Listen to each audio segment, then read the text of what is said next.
నమస్తే. 'Big boss' season 7 winner పల్లవి ప్రశాంత్‌ను పోలీసులు అదుపులోకి తీసుకున్నారు. విన్నర్‌గా ప్రకటించిన తర్వాత గొడవ జరిగింది. దానికి సంబంధించి అమర్‌దీప్ ఎవరైతే రన్నరప్‌గా ప్రకటించారో ఇరువురి మధ్య అంటే వారి అభిమానులు, అనుచరుల మధ్య తీవ్ర వాగ్వాదం జరిగింది అన్నపూర్ణ స్టూడియోస్ బయట. ఆ వివాదం గొడవ కాస్త ప్రభుత్వ ఆస్తులపై దాడులకు దారి తీసే విధంగా వెళ్ళింది. ముఖ్యంగా ఆర్టీసీకి చెందినటువంటి పలు బస్సులపై రాళ్ళు రువ్వినటువంటి అభిమానులు, అనుచరులు చాలా బస్సులు ధ్వంసమయ్యాయి ఈ ఘటనలో. దీనికి సంబంధించి అటు పోలీస్ అధికారులు, ఆర్టీసీ అధికారులు కూడా సీరియస్‌గా తీసుకున్నారు. అప్పటినుంచి పల్లవి ప్రశాంత్ అజ్ఞాతంలోకి వెళ్ళిపోయాడు. ఎందుకంటే కేసు నమోదు చేశారు. వాస్తవానికి పల్లవి ప్రశాంత్ వల్లే ఈ వివాదం జరిగింది.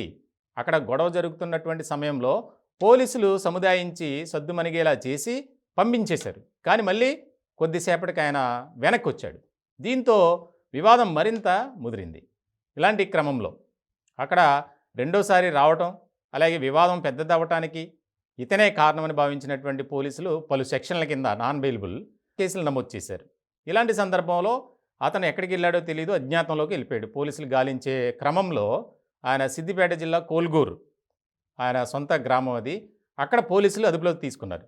ముఖ్యంగా జూబ్లీ హిల్స్ పోలీసులు అదుపులో తీసుకుని ఆయన్ని విచారించే క్రమంలో కొంతమంది మీద ఆల్రెడీ ఇప్పటికే కేసులు నమోదు చేశారు.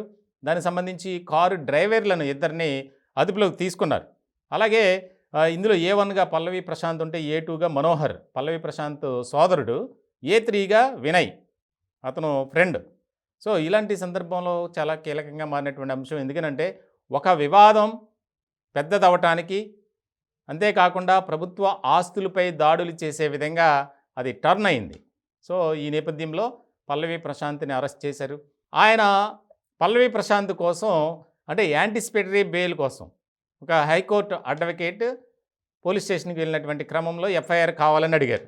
అది పోలీస్ స్టేషన్ నుంచి ఇవ్వమని చెప్తే అతను అక్కడి నుంచి వెళ్ళిపోయాడు. వాస్తవానికి అతను అజ్ఞాతంలోకి వెళ్ళటం, అలాగే హైకోర్టులో యాంటిసిపేటరీ బెయిల్ కోసం పిటిషన్ రెడీ చేసుకుంటున్నటువంటి క్రమంలో జూబ్లీ హిల్స్ పోలీసులు అతని స్వగ్రామం వెళ్ళి అతన్ని అదుపులోకి తీసుకున్నారు. ఇందులో ఆల్రెడీ ఇప్పటికే డ్రైవర్లను అరెస్ట్ చేశారు. ఇంకా కొంతమంది ఉన్నారు, వారి కోసం కూడా గాలిస్తున్నారు. అలాగే అవతల వర్గం ఉన్నటువంటి అమర్‌దీప్ అనుచరులు, అభిమానులు కావచ్చు, వారి గురించి కూడా పోలీసులు గాలిస్తున్నారు.